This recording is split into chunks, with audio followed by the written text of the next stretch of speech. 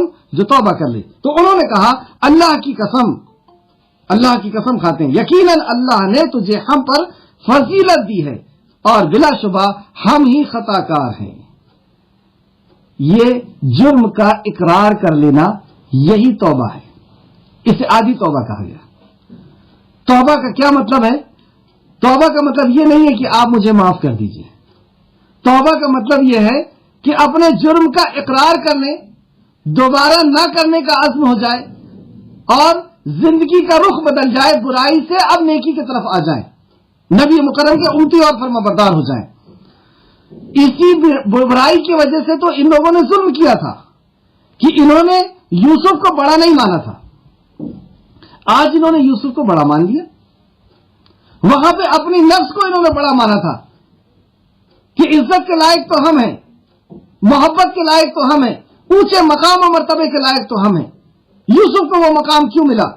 اسے ہٹانے کی کوشش کی تھی، لیکن آج مان گئے کہ نہیں، یوسف ہی اونچے مقام پر ہے، کیونکہ اللہ نے اسے اونچے مقام پر رکھا ہے۔ اس میں ہمارا کوئی زور نہیں، اس میں ہماری کوئی وقت نہیں، یہ اللہ کی عطا ہے جسے جو عطا کرنا چاہے۔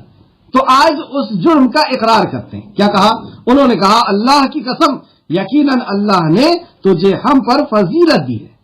اس بات کو پہلے مان لیتے تو کسی کو، آج ہم بھی دیکھیں کہ ہم کسی سے حسد کرتے ہیں، وہاں پر ہم اس آیت کو غور کریں کہ اللہ کی قسم اللہ نے اسے فضیلت دی ہے۔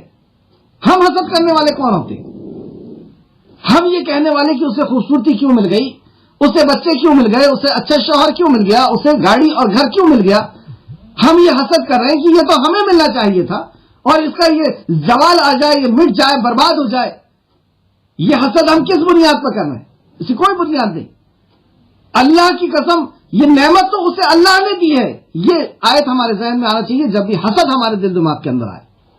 اس نقطے کو نوٹ کر لیں، جب بھی حسد ہمارے دل دماغ کے اندر آئے یہ آیت ضرور پڑھیں اور انجام دیکھ لیں، حاسدوں کا انجام کیا ہوتا ہے۔ بھیک مانگنے پہ مجبور کر دیا اللہ نے، گھٹنے ٹیک لیے، لیکن احسان اللہ کا یہ ہوا کہ اللہ رب العزت نے انہیں توبہ کی توفیق نصیب فرما دی، نہیں تو ایسی حالت میں بھی لوگوں کو توبہ کی توفیق نہیں ہوتی۔ تو کیا کہتے ہیں انہوں نے؟ کہا اللہ کی قسم یقیناً اللہ نے تجھے ہم پر فضیلت دی ہے۔ تو اللہ کی فضیلت ہے، جسے بھی اللہ نے دیا ہمیں حسد کرنے کی کوئی ضرورت نہیں، اور بلا شبہ ہم ہی خطا کار ہیں۔ ہم نے خطا کیا تھا کہ ہم اپنے آپ کو بہتر سمجھنے لگے تھے، ہم اپنے آپ کو اس کا حقدار سمجھنے لگے تھے، اس پوزیشن کا۔ ہاں آگے دیکھتے ہیں آیت نمبر 92۔ یوسف نے کہا، جب یوسف علیہ السلام نے ان کے اندر یہ صفت کو دیکھ لی، اور وقت کے نبی ہیں، انسانیت کس درجے پہ ہے، نفسیات کے جاننے والے وقت کے نبی سے زیادہ اور کون ہو سکتے ہیں؟ انسانیت کی نفسیات کو جاننا کہ یہ بندہ جو ہے یہ کس حالات سے گزر رہا ہے، اس کا دل دماغ کیا ہے، کیا سوچ رہا ہے، کیا بول رہا ہے۔ تو جیسی ان کی زبان سے یہ بات نکلی کہ اللہ کی قسم خطا کار تو ہم ہی تھے اور اللہ نے آپ کو فضیلت بخشی تھی، یہ فضیلت تو اللہ کی طرف سے دی ہوئی ہے۔ مطلب اپنے حسد کا پورا چٹھا کھول دیے سامنے۔ تو یوسف علیہ السلام نے اس بات کو سن کر کے کیا کہا؟ یوسف علیہ السلام نے کہا، آیت نمبر 92، تم پر آج کوئی ملامت نہیں، اللہ اکبر، کوئی سرزنش نہیں، کوئی دھارا نہیں لگائی جائے گی، کوئی تمہارے اوپر انتقام، تم سے کوئی انتقام نہیں لیا جائے گا، تم پر آج کوئی ملامت نہیں۔ اللہ تعالیٰ تمہاری مغفرت کرے اور وہ ارحم الراحمین ہے۔ اللہ اکبر، صرف معاف نہیں کیا، ان کی مغفرت کے لیے دعا بھی کر رہے ہیں۔ احسان دیکھ رہے ہیں کہ جو انہوں نے کیا تھا وہ لوٹانے کے بدلے بہتر ہی نہیں، بہتر سے اور بہتر لوٹا رہے ہیں، کہ معاف بھی کر رہے ہیں اور اللہ سے دعا بھی کر رہے ہیں کہ اللہ جہالت میں ایسا کر دیے تھے، نادانی میں ایسا کر لیے تھے، اے اللہ تو انہیں معاف کر دے۔ اور اے اللہ کو پھر وہ صفت بھی یاد کر رہے ہیں، یعنی اللہ رب العزت کے وسیلے سے اللہ سے دعا کر رہے ہیں کہ اے اللہ تو ارحم الراحمین ہے، تو رحم کرنے والا ہے۔ اسی طرح جس طرح یوسف علیہ السلام آج اقتدار پر پہنچے، اونچے مقام اور مرتبے پہ پہنچے، مصر کی بادشاہت پر پہنچے اور اپنے بھائیوں کو معاف کیا۔ نبی رحمت صلی اللہ علیہ وسلم بھی جب مکہ فتح ہوا، اور مکہ کے اندر جب آپ داخل ہو رہے تھے تو اس قدر انکساری کے ساتھ داخل ہو رہے تھے کہ میرے رب نے مجھے یہ عطا کیا ہے۔ مومن جو چیز اسے ملتی ہے وہ رب کی عطا سمجھتا ہے، اور منافق اور کافر جو چیز اسے حاصل ہوتی ہے وہ یہ سمجھتا ہے کہ اس نے حاصل کیا، اس کی ڈگری تھی، اس کی محنت تھی، اس کی طاقت تھی، اس کی صلاحیت تھی، اس کا لاجک تھا۔ یہ مومن اور کافر اور منافق میں فرق ہے۔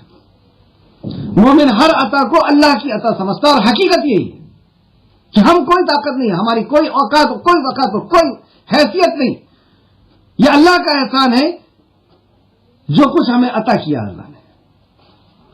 تو نبی کریم صلی اللہ علیہ وسلم جب مکہ کے اندر داخل ہو رہے تھے تو آپ کا سر اتنا جھکا ہوا تھا کہ آپ کی اونٹنی کے کجاوے پہ آپ کی داڑھی ٹکی ہوئی تھی، آپ کا سر بالکل جھکا ہوا تھا، اور آپ مکہ کے اندر داخل ہوئے۔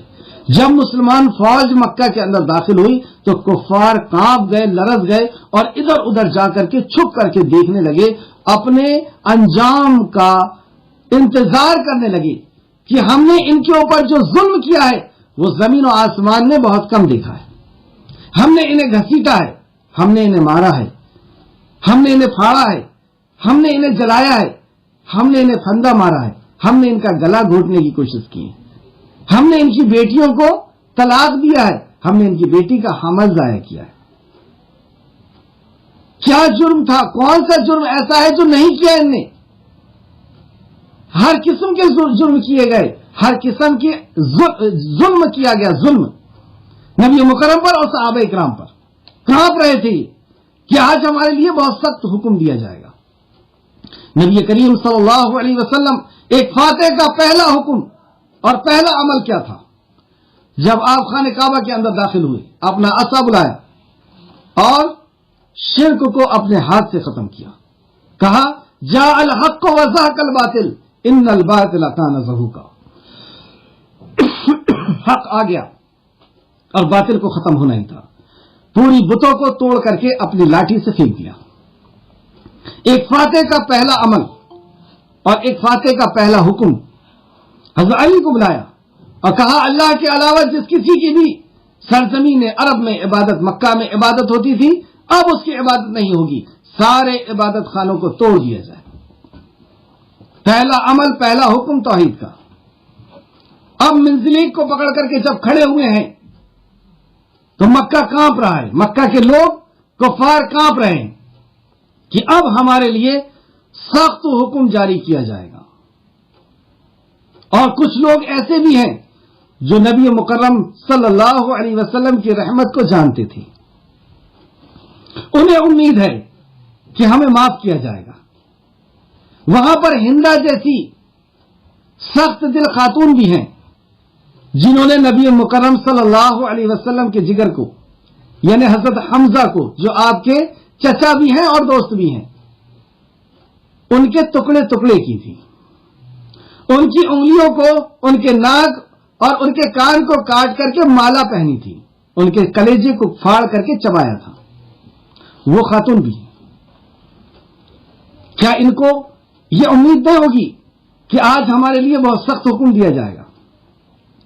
لیکن دیکھیے قرآن کو پڑھنے کا، کل بھی میں نے بتایا تھا کہ ماں عائشہ صدیقہ رضی اللہ عنہ نے اس یوسف علیہ السلام کے اس واقعے کے اندر سے کیا لیا تھا اپنی زندگی کے لیے. زندگی کے ہر اس موڑ پر جہاں پر ہمیں قرآن سے نصیحت ملتی ہے، واقعات سے نصیحت ملتی ہے، انبیاء کے واقعات سے نصیحت ملتی ہے، وہ لینا اصل ہے. ورنہ یہ اگر ہم اس کو کہانی سمجھ کر کے پڑھ رہے ہیں تو ہم نے کیا حاصل کیا؟ یہ تو نصیحت ہے، یہ تو وصیت ہے اللہ کی طرف سے. تو نبی مکرم نے جب منزلی کو خانہ کعبہ کی چوکھٹ کو پکڑ کر کے کھڑے ہوئے، کانپ رہے تھے لوگ، تو نبی مکرم نے اسی آیت کو پڑھا کہ جس طرح میرے بھائی یوسف نے اپنے بھائیوں کو معاف کیا، اسی طرح آج میں مکہ والوں کو میں معاف کرتا ہوں. ایک سنسنی لہر پھیل گئی مکہ کے اندر کہ یہ کیسا فیصلہ، یہ کیسی معافی، یہ واقعی بادشاہ نہیں ہو سکتے، یہ واقعی اللہ کے نبی ہیں. لوگ جوک در جوک اسلام کے اندر آنا شروع ہو گئے. یہ ہے نرم دلی، یہ ہے شفقت، اور یہ جسے دے دی گئی اسے نعمت دے دی گئی، سب سے بڑی نعمت دے دی گئی. یہاں پر ایک غور کرنے والی کی بات یہ ہے کہ وہاں پر بلال بھی کھڑے تھے، خباب بھی کھڑے تھے. انہوں نے کیوں نہیں یہ کہا کہ آپ کیوں معاف کرتے ہیں؟ آپ معاف کرنے والے کون ہوتے ہیں؟ نعوذ باللہ. پھاڑا تو میری ماں کو گیا تھا، جلایا تو خباب نے کیوں نہیں کہا کہ مجھے جلایا گیا تھا؟ بلال نے یہ کیوں نہیں کہا مجھے گھسیٹا گیا تھا؟ آپ کیسے معاف کرتے ہیں؟ یہ ہے مطیع اور فرمانبردار ہونا. یہ تھی صحابہ کی کوالٹی، اسی لیے وہ بنے تھے رضی اللہ عنہ و رضوا عنہ، کہ نبی نے معاف کر دیا بس بات ختم. کسی نے یہ نہیں کہا کہ ہمارے گھر سے ہم کو نکالا گیا تھا، ہماری بیوی اور بچوں سے الگ کیا گیا تھا، ہمیں آگ میں ڈالا گیا تھا، ہمیں گھسیٹا گیا تھا، ہماری ماں کے ساتھ یہ کیا گیا تھا، وہ کیا گیا تھا.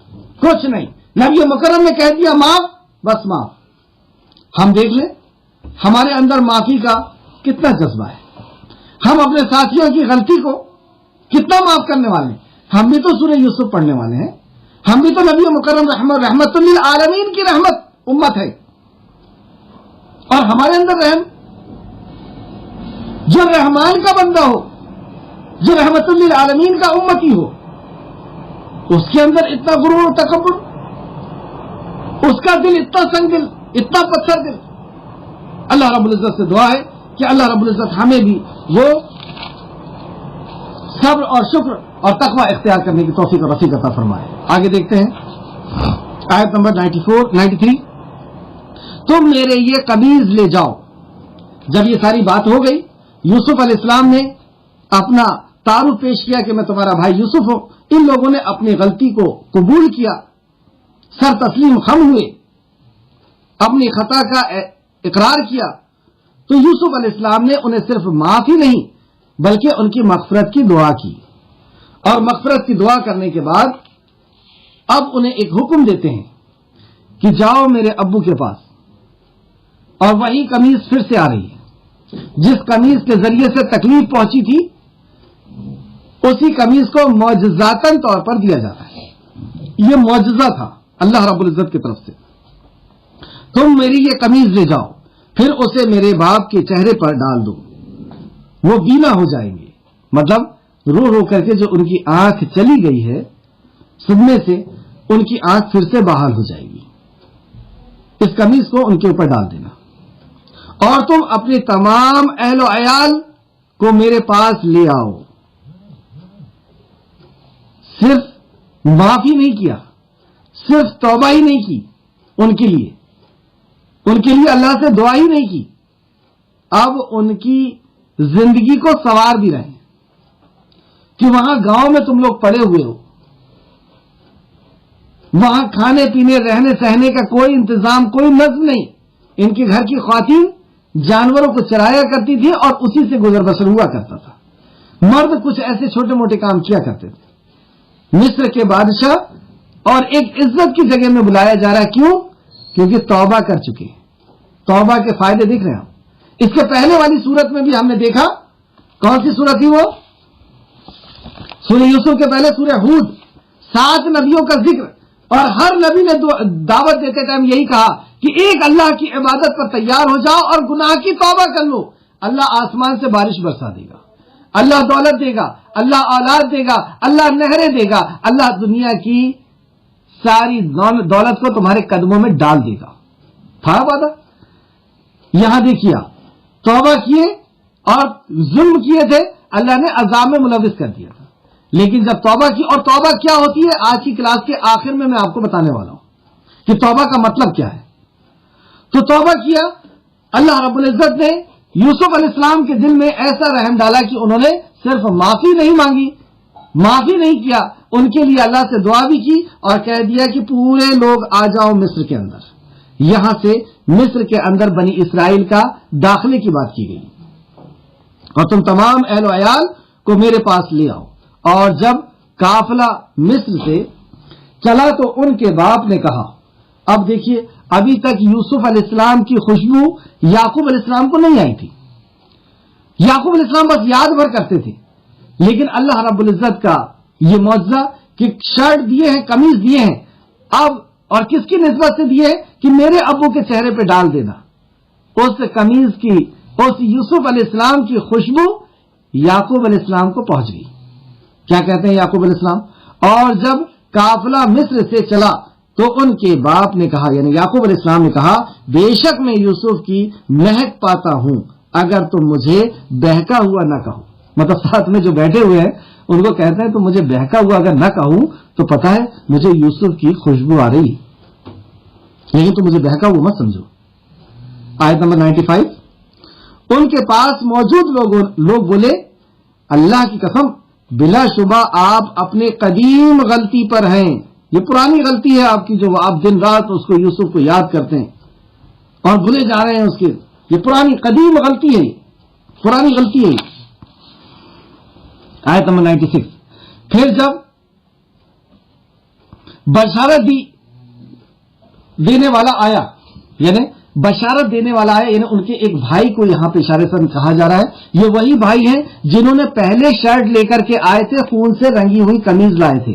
وہی بھائی اب یہ قمیض کو بھی لے کر کے پہنچ رہے ہیں. تو جب بشارت دینے والا آیا اس نے وہ قمیض ان کے چہرے پر ڈالی تو وہ مطلب یعقوب علیہ السلام پھر سے بینا ہو گئے, یعنی وہ دیکھنے والے ہو گئے. ان کی آنکھ کی روشنی اللہ رب العزت نے معجزاتاً طور پر ٹھیک کر دی. کس نے ٹھیک کیا؟ اللہ رب العزت نے ٹھیک کیا. اس میں قمیض کا کوئی رول نہیں, وہ تو ایک ذریعہ ہے. اللہ رب العزت نے ٹھیک کیا. اسے یعقوب نے کہا, کیا میں نے تم سے نہیں کہا تھا کہ بے شک میں اللہ کے طرف سے وہ جانتا ہوں جو تم نہیں جانتے. میں تو پہلے سے یہ بات کہتا تھا نا کہ میں وہ جانتا ہوں جو تم نہیں جانتے. میں جانتا تھا یوسف زندہ ہے, وہ آئے گا اور وہ اس تخت پر بیٹھے گا. بہرحال اب آگے اور خلاصہ ہو رہا ہے. آیت نمبر 97. انہوں نے کہا, اے ہمارے ابا جان, ہمارے لیے ہمارے گناہوں کی مغفرت مانگ دیجیے, بے شک ہم ہی خطا کار تھے. اب والد کے سامنے بھی آ کر کے اپنے جرم کا اقرار کر لیا اور کیا کہہ رہے ہیں, ہمارے رب سے ہمارے لیے بخشش مانگ لیجیے. مطلب ان سے پہلے معافی مانگ رہے ہیں اور ان سے کہہ رہے ہیں کہ آپ ہی ہمارے رب سے معافی مانگے, بے شک ہم خطا کار ہیں. کیا پتا چلا کہ جب ہم کسی کے ساتھ ظلم کریں, کسی کی زمین ہڑپ لیں, کسی کے پیسے ہڑپ لیں, کسی کی بے عزتی کر دیں اور رات میں اٹھ کر کے اللہ سے معافی مانگیں, یہ قانون نہیں ہے اسلام کا.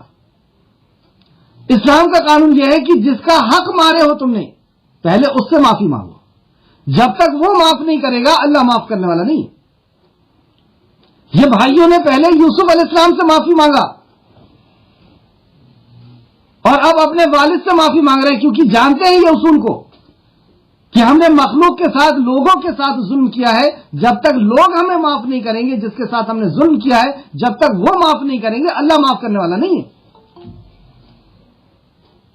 یہ نام اعمال بہت سخت ہوگا جو حشر کے میدان میں کھولا جائے گا. ایک تو اللہ کے حقوق کا ہوگا اور دوسرا بندوں کے حقوق کا. جب تک بندہ معاف نہیں کرے گا اللہ معاف نہیں کرے گا. تو یہ اپنے والد سے معافی مانگتے ہیں اور کہتے ہیں کہ آپ ہی اللہ سے ہمارے لیے بخشش مانگے. تو یعقوب علیہ السلام نے اس کے جواب میں کیا کہا, ان بیٹوں کو جس نے ان کے عزیز بیٹے وقت کے نبی کو ان سے چھین لیا تھا اور جس کی یاد میں رو رو کر کے انہوں نے اپنی آنکھیں تک گنوا دی تھی، جس کا صدمہ ان کے برداشت کے باہر تھا، وہ بیٹے معافی مانگ رہے اور والد کیا جواب دیتے ہیں وقت کے نبی؟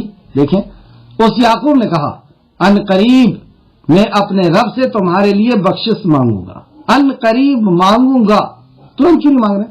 اس کی تفصیل نہیں آتا ہے کہ آپ اس آخری پہر کے انتظار میں تھے کہ رات کا آخری حصہ ہوگا، میرا خالق آسمان دنیا میں آئے گا اور میں اپنے بچوں کے لیے معافی مانگوں گا۔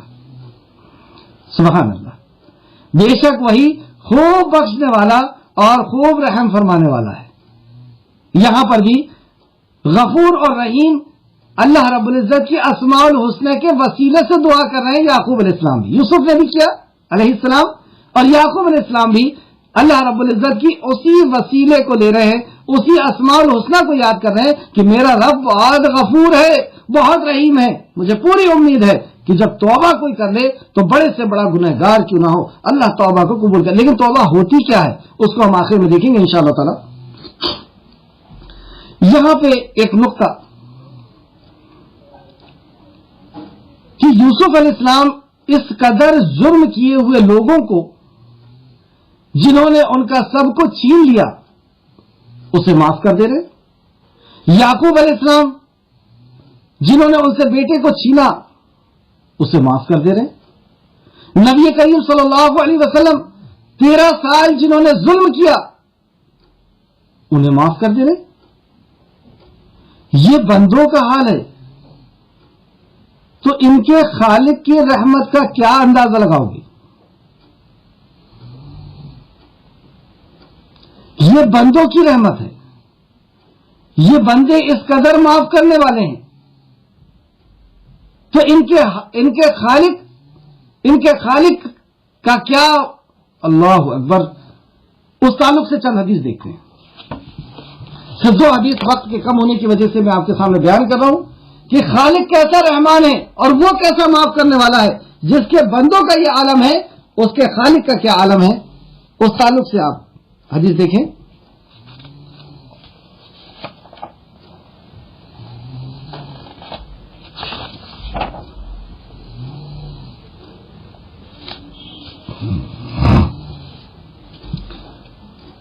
سیدنا ابو ہریرہ رضی اللہ عنہ بیان فرماتے ہیں کہ رسول کریم صلی اللہ علیہ وسلم نے فرمایا، ہر رات جب رات کا آخری تہائی حصہ باقی رہتا ہے تو ہمارا پروردگار بزرگ و برتر آسمان کی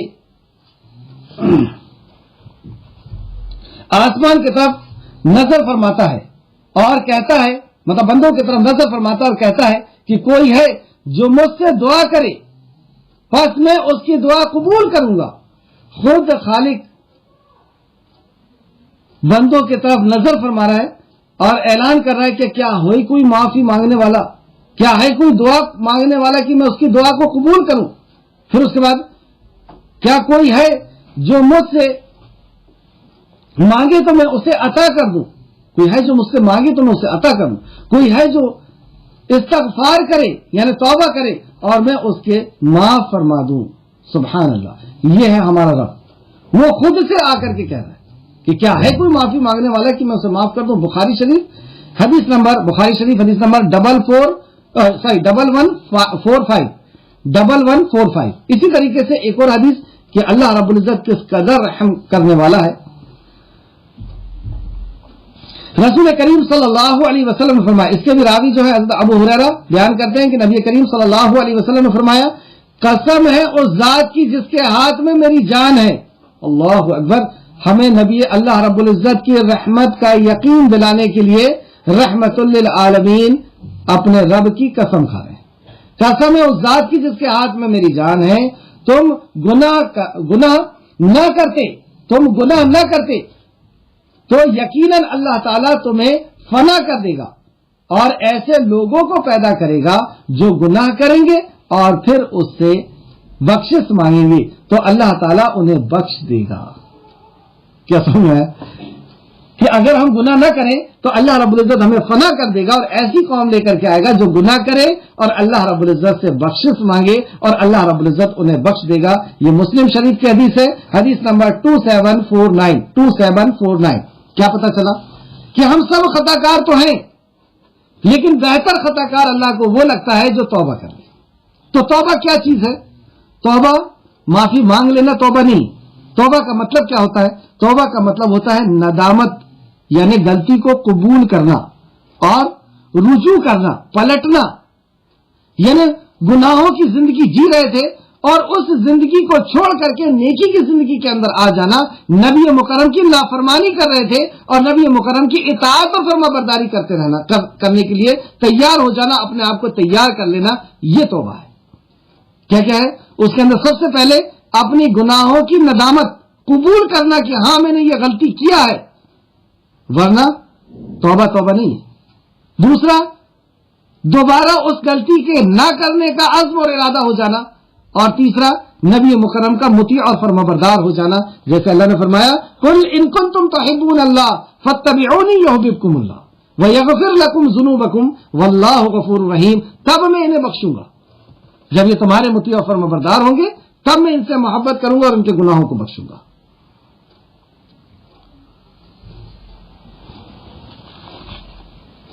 یہ تھی آیت نمبر 98 کہ اللہ رب العزت بھی اس قدر معاف کرنے والا ہے اور معافی کو پسند کرتا ہے. اللہ رب العزت ہم سب کو توبہ کرنے کی توفیق اور رفیق عطا فرمائے, آمین یا رب العالمین. آیت 2-3 آیتیں اور دیکھ لیتے ہیں, 5-10 منٹ ہمارے پاس بچا ہوا ہے. چنانچہ جب وہ یوسف کے پاس پہنچے تو اس نے اپنے ماں باپ کو اپنے پاس جگہ دی. اب یہ لوگ مصر کے طرف اپنے پورے قافلے کو لے کر کے آ رہے ہیں, جس میں 67 لوگ ہیں, یعنی بنی اسرائیل کا مصر میں داخلہ. بنی اسرائیل جب مصر کے لیے آنے لگے اور یوسف علیہ السلام کو جب یہ بات پتا چلی کہ اب میری خاندان کے لوگ پورے کے پورے آ رہے ہیں, تو وہ بہت خوش ہوئے. اور عزیز مصر کا جو اصل بادشاہ تھا, اس نے اپنے پورے رئیسوں کو, عمرا کو, یعنی وہاں کے جو گورنمنٹ تھی یا سردار تھے, ان سرداروں کو حکم دیا کہ مصر کے یعنی اس شہر کے باہر نکل کر کے ان کا استقبال کریں. اور روایت میں آتا ہے کہ عزیز مصر خود گیا ان کے استقبال کے لیے. یعقوب علیہ السلام وقت کے نبی تشریف لا رہے ہیں اور ان کی خاندان آ رہی ہے. مصر کے باہر یہ پوری فوج کھڑی ہوئی. یوسف علیہ السلام بھی وہاں پر اپنے والد کا, والدین کا, ماں باپ کا اور بھائیوں کا انتظار کرنے کے لیے وہاں پہ پہنچی, اور انہیں استقبال کے ساتھ مصر کے اندر داخلہ دیا جا رہا ہے. یہ اعزاز اور اکرام کس چیز کا ہے؟ یہ ہے توبہ کا, یہ ہے توبہ کے فضائل. اور 500 سال تک ان کا عروج کا دور رہا, لیکن اس کے بعد جب یوسف علیہ السلام اور یعقوب علیہ السلام اس دنیا سے رخصت ہو گئے اور ان کے اندر بیماریاں آنا شروع ہو گئی, برائیاں آنا شروع ہو گئی, اللہ کی نافرمانی آنا شروع ہو گئی, اللہ رب العزت نے بھی مصر کے بادشاہوں کے اندر سے ان کی وقت, ان کی حیبت, ان کی محبت نکالتا چلا گیا. اور آخر کار جب یہ نکلے ہیں تو آپ دیکھیے نکل نہ سکتے تھے اگر وقت کے نبی نہ آتی. موسیٰ علیہ السلام آئے اور اللہ رب العزت کی مدد سے انہیں وہاں سے چھڑا کر کے لے کے گئے, ورنہ یہ اس قدر مار کھا رہے تھے وہاں پر, اس قدر ان کی بری حالت ہو گئی تھی عمل کی بنیاد پر. لیکن اللہ نے جب انہوں نے توبہ کی پھر اللہ نے ان پر رحم کیا, وقت کے نبی آئے اور وہاں سے یہ رخصت ہوئے. آج وقت زیادہ ہو گیا ہے, انشاءاللہ تعالی 99 نمبر آیت سے کل ہم دیکھتے ہیں. اللہ رب العزت سے دعا ہے کہ جو کچھ بھی ہم نے پڑھا ہے اس میں مزید ہمیں غور و فکر کرنے, تدبر کرنے, ایمان لانے اور اس کے مطابق زندگی گزارنے کی توفیق اور رفیق عطا فرمائے. جب تک ہمیں زندہ رکھ قرآن مقدس پہ ایمان رکھنے, اس پہ عمل کرنے اور اس کے حساب سے زندگی گزارنے کی توفیق اور رفیق عطا فرمائے. آمین یا رب العالمین. السلام علیکم ورحمۃ اللہ وبرکاتہ.